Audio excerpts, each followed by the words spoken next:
Meet two of my friends. Marcus makes $13,300 a month from his job. David makes $5,700 a month from his job. Marcus is crushing it, right? But wait, Marcus's investments pay him $580 a month. Marcus's total income, $13,880 a month. David's investments pay him $2,800 a month. David's total income, $8,500 a month. Marcus still makes more total, but look at where their money comes from. Marcus, 96% from his job, 4% from his money. David, 67% from his job, 33% from his money. Marcus is almost completely dependent on his job. David is 1/3 free. And here's where it gets crazy. In 3 years, Marcus's total income, $14,900 per month. Job plus investments. David's total income, $10,000 per month. Job plus investments. In 5 years, Marcus's total income, $15,400 per month. David's total income, $12,000 per month. David is catching up, fast, and he's doing it without working harder. His money is doing the work. Marcus makes more money right now, but David is building wealth that will eventually make him richer than Marcus. One optimized for salary, one optimized for assets. One will work forever, one is becoming free. Hit subscribe. I'm about to show you exactly how this happens. Let me start by showing you something that will probably make you uncomfortable. There are 2 types of people in the world when it comes to money. Type 1, income rich, asset poor. These are the people who make great salaries. $100,000, $150,000, $250,000 a year. They have the nice apartment, the nice car, the nice clothes. They go to nice restaurants. They take nice vacations. They look successful. And by most people's definition, they are successful. But here's what their balance sheet actually looks like. Income, $150, 000 year expenses, $140, 000 year savings, $10, 000 year assets, $45,000 total, net worth, $45,000. After 10 years of working, they have less than 1/3 of their annual salary saved. Type 2, asset rich, income modest. These are the people who make normal salaries. $50,000, $70,000, $90,000 a year. They live in average apartments. They drive average cars. They dress fine, but not flashy. They cook at home most nights. They don't look rich. And by most people's definition, they're doing okay. But here's what their balance sheet actually looks like. Income, $70,000 per year. Expenses, $42,000 per year. Savings, $28,000 per year. Assets, $380,000 total. Net worth, $380,000. After 10 years of working, they have more than 5 times their annual salary and assets. Same 10 years. One person focused on income. One person focused on assets. The income-focused person has $45,000. The asset-focused person has $380,000. That's an 8.4x difference. And it compounds from here. Now, let me show you why this happens. The income-focused person thinks like this. I make $150,000. I deserve to live like someone who makes $150,000. So they rent the $3,200 per month apartment because people who make $150,000 live in nice places. They lease the $850 per month car because people who make $150,000 drive nice cars. They spend $1,200 per month on restaurants and entertainment because people who make $150,000 enjoy life. They vacation in Europe once a year for $5,000 because people who make $150,000 travel. And at the end of the year, they've spent $140,000 living like someone who makes $150,000. They saved $10,000, which feels like a lot. I saved 5 figures this year. But as a percentage of income, they saved 6.7%. At that rate, it takes 15 years to save 1 year's salary. The asset-focused person thinks completely differently. I make $70,000, but I want to live like someone who makes $42,000. Why? Because they're not optimizing for looking successful. They're optimizing for being successful, so they rent the $1,400 per month apartment. It's fine, it meets their needs. They drive the $12,000 used car they bought in cash. It runs. That's all that matters. They spend $400 per month eating out. They cook most meals. They take one domestic vacation per year for $1,500. And at the end of the year, they've spent $42,000. They save $28,000, which is 40% of their income. At that rate, they save 1 year's salary in 2.5 years. Now let me show you what happens over 10 years. Income-focused person. Year 1, saves $10,000, invests it, earns 8% $10,800. Year 5, has saved $50,000, portfolio worth $61,000. Year 10, has saved $100,000, portfolio worth $156,000. Not bad. 6 figures in investments after 10 years. Asset-focused person. Year 1, saves $28,000, invests it, earns 8% $30,240.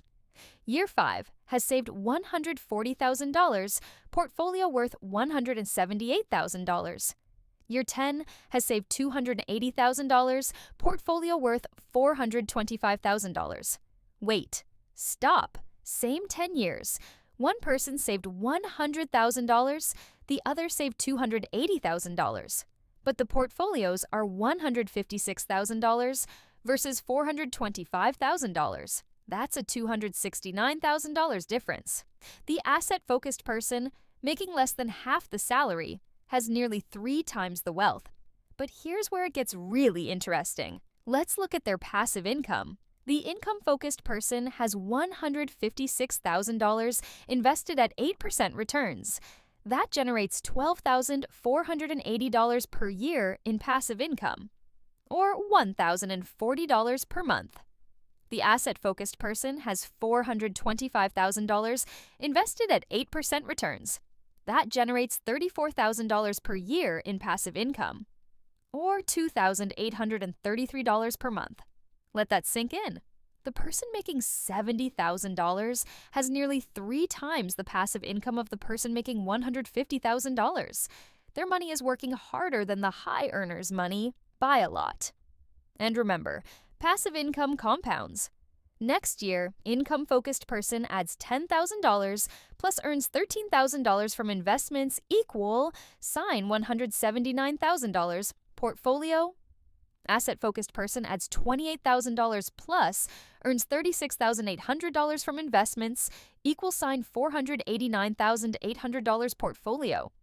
The gap isn't closing, it's accelerating. Now, let me show you why this happens at a psychological level, because this isn't about math, it's about identity. The income-focused person has tied their identity to their salary. I'm a $150K person, and being a $150K person comes with expectations. From themselves, from their peers, from society. $150K people don't drive 2015 Civics. They don't live in $1,400 apartments. They don't cook every meal at home. So every financial decision is filtered through, what would a $150K person do? And the answer is always, spend more. The asset-focused person has tied their identity to their net worth. I'm building toward $500K in assets. And building assets comes with different expectations. Assets don't care what car you drive. Assets don't care where you live. Assets only care about one thing. Are you feeding them? So every financial decision is filtered through. Does this build assets or does this drain assets? Car payment drains assets. Skip it. Nice apartment drains assets. Get something cheaper. Restaurant 3 times a week drains assets. Cook at home. Not forever, just until the assets are big enough to generate the lifestyle you want passively. Let me show you a real example that made this click for me. I know 2 people, both 37 years old, both work in tech. Person A, Michael, salary $220,000 per year title, senior product manager, lives in San Francisco, $4,200 per month. Apartment, drives, leased Tesla Model Y, $950 per month. Net worth $89,000. Person B, David, Salary, $95,000 per year. Title, software developer, lives in Austin, $1,600 per month apartment. Drives, 2016 Toyota Camry, owns it. Net worth, $430,000. Same age, same industry. Michael makes more than double what David makes. But David is nearly 5x wealthier. Here's what's even crazier. Michael's $89,000 portfolio at 8% generates $7,120 per year passive income. That's $593 per month. David's $430,000 portfolio at 8% generates $34,400 per year passive income. That's $2,867 per month. David's passive income is $2,867 per month. Michael's car payment is $950 per month. David's money generates enough passive income to cover his rent, $1,600, his groceries, $500, his utilities, $150, his phone, $75, and still have $542 left over. Michael's money generates $593 per month. That doesn't even cover his car payment. Who's wealthier? The guy making $220,000 who needs every dollar of his salary to maintain his lifestyle? Or the guy making $95,000 whose investments could cover his entire life if he needed them to? Now let me show you what happens in 5 more years. We're now at age 42. Michael, still making $220K, continues saving $15,000 per year. Portfolio grows to $175,000. Passive income, $14,000 per year, $1,167 per month. David, now making $115K after normal raises, continues saving $40,000 per year. Portfolio grows to $785,000.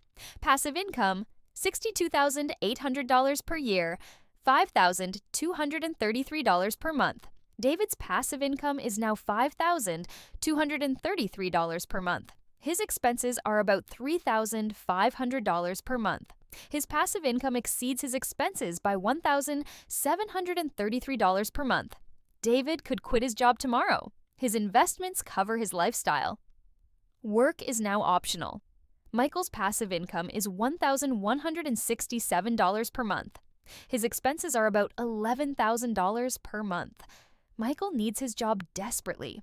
If he loses it, his lifestyle collapses in 2 months. Same age, same industry, completely different levels of freedom. Because one optimized for salary, the other optimized for assets. Let me show you another angle on this that most people miss. It's not just about total wealth. It's about wealth per hour worked. Michael works 55 hours per week on average. That's startup culture in SF. 55 hours x 50 weeks equals 2,750 hours per year. His $220,000 salary / 2,750 hours equals $80 per hour. His net worth after 15 years of work, $89,000. Net worth per hour worked over career, $89,000. 41,250 total hours equals $2.16 per hour. David works 40 hours per week. He has boundaries. 40 hours x 50 weeks equals 2,000 hours per year. His $95,000 salary, 2,000 hours equals $47.50 per hour. His net worth after 15 years of work, $430,000. Net worth per hour worked over career, $430,000, 30,000. Total hours equals $14.33 per hour. Michael makes $80 per hour but only keeps $2.16 per hour. David makes $47.50 per hour but keeps $14.33 per hour. David is 6.6x more efficient at converting his time into wealth. Why? Because he's not trying to look like he makes $95,000. He's trying to build $1 million in assets. Different goal, different behavior, different outcome. Now, let me address what you're probably thinking. Elizabeth, this is great, but I can't live like a monk. I want to enjoy life too. I get it, and neither Michael nor David is living like a monk. Michael is living in a $4,200 apartment, going to nice restaurants, driving a Tesla. David is living in a $1,600 apartment. cooking at home most nights, driving a Camry. Michael is having more fun right now. This year, this month. But let's look at age 45. Michael is still working 55-hour weeks because he has to. His lifestyle requires $132,000 per year after taxes. He can't stop. David is working 25 hours per week on projects he actually cares about because his $920,000 portfolio generates $73,600 per year. He doesn't need his salary. He works because he wants to. Who's having more fun at age 45? The guy who has to work or the guy who gets to choose? Here's the framework wealthy people use that everyone else misses. Short-term fun versus long-term freedom. Most people choose short-term fun every time. Nice apartment, fun now, broke later. Nice car, fun now, broke later. Nice restaurants, fun now, broke later. They optimize for the next year. And because of that, they're stuck for the next 40 years. Wealthy people make the opposite choice. Average apartment, boring now, freedom later. Average car, boring now, freedom later. Cook at home, boring now, freedom later. They optimize for 10 years from now, and because of that, they're free for the next 40 years. It's not about never having fun. It's about being willing to delay gratification for 1 decade so you can have unlimited gratification for the next 4 decades. Most people won't do that. They want fun now, and that's why most people work until they're 67 and retire with $180,000 saved. Let me show you one more comparison that makes this brutally clear. 2 people, age 28, just starting their careers. Path A, optimize for salary. Age 28. 38, make $120K average. Save 10%, build to $145,000. Age 38. 48, make $180K average. Save 10%, build to $410,000. Age 48. 58, make $240K average, save 10%, build to $920,000. Age 58. 68, make $280K average, save 10%, build to $1,680,000. Retire at 68 with $1.68 million. 40 years of work. Path B, optimize for assets. Age 28, 38. Make $70K average, save 40%, build to $405,000. Age 38, 48. Portfolio compounds, continue saving, build to $1,250,000. Age 48, 58. Portfolio compounds, continue saving, build to $2,890,000. Age 48. Passive income exceeds expenses. Work becomes optional. Stop working at 48 with $2.89 million. 20 years of work. Path A. Work 40 years, retire with $1.68 million. Path B. Work 20 years, retire with $2.89 million. Same starting age. One person worked twice as long and ended up with 58% of the wealth. Why? Because they optimized for salary instead of assets. Here's what this looks like in practice. You're 29 years old. You just got a job offer. Job A, $110,000 per year, San Francisco, high cost of living. Job B, $75,000 per year, Austin, moderate cost of living. Most people take Job A without thinking. It pays more. But let's run the numbers. Job A, salary, $110K. After tax, $72K. Rent, $3,000 per month, equals $36K per year. Remaining, $36K. Other expenses, $28K. Savings, $8K per year. Job B, salary, $75K. After tax, $55K. Rent, $1,400 per month, equals $16,800 per year. Remaining, $38,200. Other expenses, $18K. Savings, $20,200 per year. Job A, save $8K per year. Job B, save $20K per year. After 10 years, Job A, $117,000 saved. Job B, $294,000 saved. The lower paying job builds 2.5x more wealth because salary is not the same as wealth. Now let me tell you what happens psychologically when you focus on assets instead of salary. Your entire relationship with work changes. When you're optimizing for salary, every conversation with your boss is high stakes. I need this raise. I need this bonus. I can't afford to piss them off. You're negotiating from desperation. When you're optimizing for assets, you have leverage. This raise would be nice, but my portfolio generated $28,000 this year. I'm not dependent on this. You're negotiating from strength. And paradoxically, when you stop being desperate for raises, you often get them. Because managers promote people who don't need it. Those are the people who won't crumble under pressure. Here's my challenge to you. Stop measuring your success by your salary. Start measuring it by your net worth. Stop comparing yourself to people based on what they make. Start comparing based on what they've built. That friend who makes $200K but has $23,000 saved, they're not ahead of you. That other friend who makes $62K but has $180,000 saved, they're destroying you. The salary is the trap. The net worth is the goal. And once you understand that distinction, everything about how you handle money changes. You stop chasing raises and start chasing assets. You stop optimizing for this year and start optimizing for 10 years from now.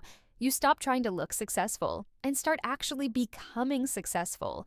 Because at the end of the day, wealth isn't about what you make, it's about what you keep. And what you keep is determined by one thing: the gap between your income and your expenses. Maximize that gap. Invest the difference. Let it compound. Do that for 10 years and you'll be wealthier than people making double your salary. Do that for 20 years and you'll be free while they're still chasing the next raise. The salary is the myth. The assets are the truth. Choose accordingly.